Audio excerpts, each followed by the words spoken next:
This is the dispensary for the hospital. Sorry that the drug room is locked now. Okay. Well, I would like for you to speak to the staff, and this is the head of the dispensary. Okay, so when you say, well, I like to, because I have most of my viewers and my listeners, who are not medical students. So when you say dispensary, I mean, like, this is where you give medicine to people, right? Okay. People are giving the medicine out. This is where we have the area called the drug room. We take the drug from there and we parcel it for individual now. And as you can see, these are packed for individual supply. And the window there is where we serve the individual that wants the medicine. Okay. But we have the showroom that is bigger than this one, where we have the can and the cartoons. Okay. Sorry, the place is locked. All right, so I can talk to the madam? Yeah. Okay, let me just take a mic. Madam, how are you? Yeah, I'm okay. Sorry, let me just find this way. My name is Emmanuel Kotu. Misha is my name. Sorry, let me put my microphone here. All right. So, shout out, what exactly you do here? Yeah, we are dispensing drugs to patients. Okay. And when you say that, like, so you're giving medicine, so what are some of those medication that you have here? Yeah, we have many medicine here, but among them, as you can see, this is quinine. Okay. And we have paracetamol, we have ibuprofen, we have metronidazole, and we have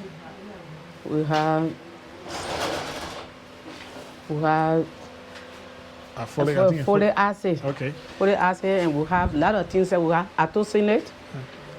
We have augmentin injection, antacid suspension, and many others. As you can see, cetrazone. We have many other medication here, but we don't just put them on shelf like that. We have many down there. Okay. We just bring them. Storeroom. Yeah, we just bring them small and put them here, because the storage is down there. So let's talk about the people that you serve on a daily basis. What are some of those essential medication that you're lacking here? For now, we have almost all of our medicine in stock here. Okay. Yeah, only very few. It will just be like 1 day or 2 days stock out. Okay. Yes. We have almost all our medicine here. So what have been the challenge for those of you who work in the particular area? Yeah, there are challenges. The challenge is how the patients, some of them, when they come to the window here, to tell them to let them sit down for confidentiality. These are some of the challenges that we face with them. Sometimes they may not want to sit down because when one patient's at the window, so they will not want to sit down. These are the challenges that we face with them because they are not used to it. I also learned that there are people who come here with complication, and at the end of the day, you have to give them like the prescription. You don't have some of the medication. How does that make you feel as a health practitioner trying to help your community? Yeah, sometimes it makes me feel bad, but as I said, it can be few days stock out. It don't just be like that. Okay. Yes, like the tranexamic acid, these are medicine that we use for anticoagulant. So those medicines are here. So it can be very hard for medicine to just be stock out like 1 week, 1 month like that. So those who are watching us or those who are listening to us, if you're asking for help, what medication you think need to help you with in this particular facility? Yeah, we need a lot of medicine that we want for them to help us with, because we are self-supported. We buy our medicine here, but the only thing is the administrator, they are doing well for us to buy those medicine, because we want a lot of antibiotics, a lot of medication here, like amoxicillin, anticoagulant, as we said, the tranexamic acid, we want them, anti-rabies, the tranexamic acid. These are medications that are very expensive, and we want them. When a patient is bleeding, we need those medications. So we want some of the medicine like this, like the anti-acid, then we want them. And we want some antibiotics like clindamycin that just stock out today. Okay, so medication, just today is stock out, the clindamycin. Yeah, and one lot of medicine. We'll be very happy if they give us medicine. Because the reason is we buying the medicine, and sometimes when patients come, they cannot afford. So now you can push the administrator against the wall for us to give it. And you know that drugs revolving fund is buy, and then sell, and buy back. So then the drug revolving fund is like you buy the medicine and sell it to other people? Yeah, drugs revolving fund is buying the medicine and selling it, and buy it. So sometimes the administrator can be pushed against the wall to give gratis. Sometimes they like the medicine to go free when the patient cannot afford. So if we see a lot of medication to come for us, we'll be very happy. Then we'll be able to care for those needed patients like that. All right, there are sons and daughters of Nimba County or Liberia that may be watching this video. Maybe you have any plea for them? You want to tell them anything, message? Yeah, I want to tell them thank you, and we are standing by for their support. In time past, a lot of them used to bring support here for us. So let them continue. Let them know that Ganta Methodist is self-supported hospital, and we are still helping patients. We're still helping patients on the line of gratis. And then others who cannot afford will give them medication. Sometimes they may not pay. And those medicines are very expensive. Now, that's one of the things I want to tell you. We don't sell standard drugs here, we sell standard drugs. Okay. So those standard drugs are very expensive. Sometimes patients will come and they will not be able to afford. So we are begging them so that they can help us with more medication for us to keep helping our people. Thank you so much for talking to me. Say your name again. Charlotte Michelle is my name. All right, Mama. Thanks so much for talking to me. Yeah. All right, so we are moving up to another, space. So keep watching. Okay, where we are now is where we do our documentation. If I tell you that we have 37 to 40,000 patients a year, this is where we do that. And the person in charge is one of our staff, Lord Sherry Carman. And as I told you that we are also heavily involved in training. Okay. 1, 2, 3, 4 students from the Tubman College and in public health. Then we have our staff here who is in charge. So they collect all of the information from the various ward service area, and it's computerized, then our data comes out. So I don't think, maybe we just give a 1 minute talk to talk about, let me see if you, to say that, please Chief, I have to just come to you quickly for us to talk 1 minute. My name is Emmanuel Kotu, and I don't know, what's your own name? My name is Loshere Wakama. Okay, Mr. Kama, you're on the counter diary, and a lot of folks watching you across the world on YouTube and also on the local TV station in Monrovia. Okay, so you are doing, what do you do exactly here? Here we deal with the data system in the facilities, okay, and also disease surveillance. All right. Yes. So I know you get all of the statistics. On a monthly basis, how many patients you receive here? On a monthly basis, our total patient is, the average is from 1,005. Yes. 1,005. Yeah. So every month. So they are in different categories. Okay. Some of them to the PNC, the pregnant women, some of them came to see doctor, and some of them are admitted into the hospital for care. So that's why some of them came for other special management like the HIV and AIDS department. And some of them go to the diabetic clinics because we also have the diabetic units here where we manage people with chronic cases like diabetes. Okay. Yes. So you having the statistics, all those things, what's the highest illness that you receive in terms of diseases people are suffering from? Some say malaria, whatever. I mean, which one is the highest in this particular hospital that you've recorded? The highest is malaria, followed by hypertension. Wow. Yeah. So you see a lot of patients with malaria and a lot of hypertension issue here. Yeah. All right. Thank you so much. I mean, like, I see only one computer in your area. Man, what a challenge are your own department? The challenge here is computer. We don't have even printers, as you see here. By right, we have a printer here, but there is no printer. We only have one desktop. So how do you print your report? More often, we take it down to the administrative building to print out our documents. That house, we manage it here, but there is no printers here. We only have one desktop. Even this other office, by right, should be in here as a surveillance officers, right? And then we have another person placed there, but we only have one machine. So the two are all using one machine that we have. So time for him to work again, chance he get in and work. When he complete, then get in and work.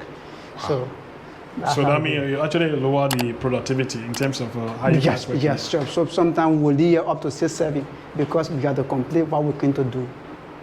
All right, thank you so much for talking to me. I really appreciate talking to you. Okay, thank you. Nice meeting you. All right, so we are leaving the record room now, and where are we going next? The administrator will tell us before we wrap up on this interview. Where are we now? Okay, we are at the outpatient department, and this is one of our screening room, and behind the desk is Dr. Howard. Okay.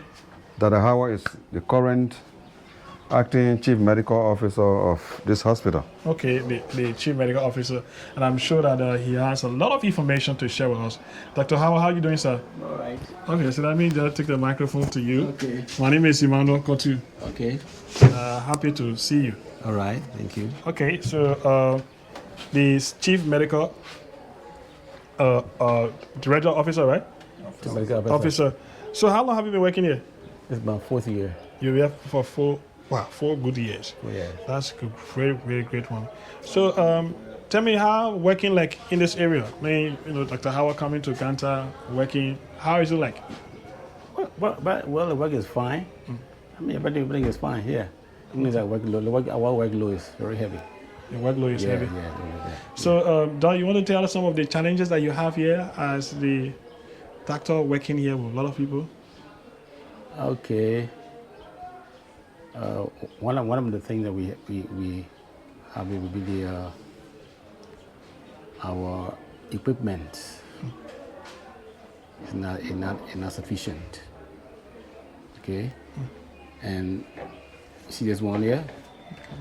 Not everybody they can fit. This is a baby cough. Some people come, their hand, they have a very big hand. So this cannot go. We have to use the wrist and they may not even give her a good reading.